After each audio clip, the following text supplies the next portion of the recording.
La première des choses d'abord que je dirais, c'est que c'est un gouvernement qui n'est pas arrivé sur le fait du hasard. On a mis 7 mois à le concevoir et durant ces 7 mois, on n'a pas passé notre temps à s'amuser.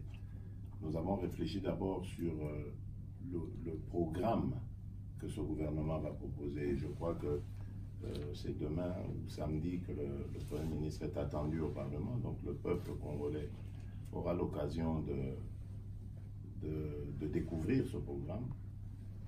C'est un gouvernement qui est constitué de gens qui, jusqu'ici, pour la plupart, près de 80%, n'avaient jamais été ministres.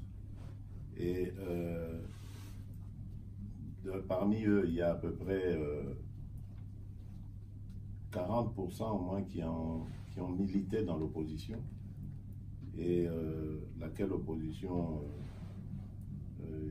dans laquelle j'ai fait partie aussi, et je sais quels étaient nos objectifs et quels sont les projets que nous formons pour ce peuple, pour notre pays. J'ai foi vraiment en cette équipe parce qu'elle est conduite par quelqu'un qui a beaucoup d'expérience. Le Premier ministre Ilunga Sylvestre, j'ai eu à échanger avec lui, à le découvrir. C'est un homme de principe qui a une maîtrise de son action, de son sujet. Il sait à quoi s'en tenir. Il a une vision qui s'inscrit exactement dans la suite de la mienne. Donc, je ne vois pas comment ce gouvernement peut échouer. À court terme ou moyen terme qui seront fixés à chaque ministre, des sortes d'évaluation de leur rendement. Et aussi, il y aura des rapports réguliers qui seront faits à la population, au peuple congolais.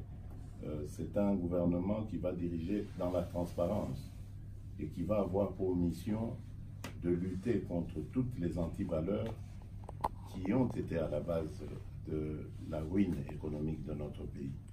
Des antivaleurs telles que la corruption, telles que l'impunité, la mauvaise gouvernance, tout ce qui a concouru aux difficultés que notre pays a eu à traverser, seront des objectifs à détruire par ce gouvernement. Donc, je pense que nous sommes engagés sur la bonne voie.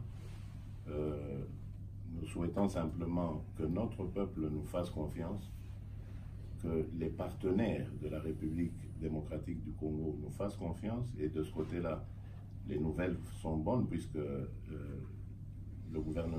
l'annonce de ce gouvernement était plutôt bien accueillie. Nous allons continuer avec les femmes et les hommes qui le composent à démontrer qu'il y avait moyen de faire la politique autrement dans ce pays. Et je crois que nous réussirons. Dans l'esprit du thème de cette conférence, faire progresser le développement de l'Afrique à travers les hommes, la technologie et l'innovation, je voudrais vous entretenir de la paix et de la stabilité qui constituent les enjeux majeurs du continent africain, sans lesquels aucun développement durable n'est possible. Nombre d'États africains font face à des situations de crise dues au manque de paix et de sécurité. Ceci est la résultante de plusieurs causes, notamment la pauvreté, les conflits ethniques, les attaques des groupes terroristes, les crises politiques ou encore, comme c'est le cas dans mon pays, des pandémies comme la maladie à virus Ebola qui touche présentement l'Est de la République démocratique du Congo. Si ces dernières années, on a eu à noter des progrès dans la prise en charge de ces phénomènes par les Africains eux-mêmes, comme la création des zones d'intérêt commun, règlement pacifique des crises politiques majeures ou intégration régionale, il y a lieu d'indiquer que la coopération internationale reste de mise pour lutter contre le terrorisme et la problématique des migrants, pour la plupart des jeunes, qui sont de véritables drames pour le continent africain. Ensuite, il faut continuer dans le bon sens, observer la bonne gouvernance, la lutte contre la corruption et d'autres antivaleurs qui minent le développement durable en Afrique. Cela appelle à la prise de conscience collective des dirigeants africains à tout mettre en œuvre pour juguler les fléaux qui sévissent dans notre continent. Je salue la coopération Japon-Afrique qui constitue l'un des leviers pour accompagner le continent africain. Enfin, je ne pourrais terminer mon allocution sans féliciter le docteur Jean-Jacques Muyembe Tamfoum, ce digne fils de mon pays qui est lauréat du troisième prix Hideo Noguchi pour l'Afrique. Je vous remercie.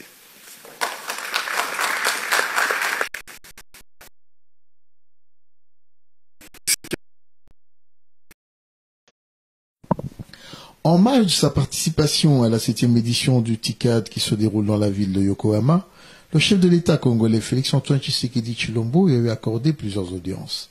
Il a reçu notamment les responsables de Toyota ainsi que ceux de Mitsubishi. Veuillez suivre ce reportage réalisé par la presse présidentielle. C'est un grand honneur pour nous d'avoir le temps précieux pour voir votre président.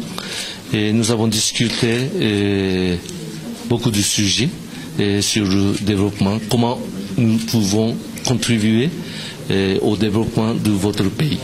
Non seulement dans le domaine automobile, mais aussi pharmaceutique et aussi des choses de consommation.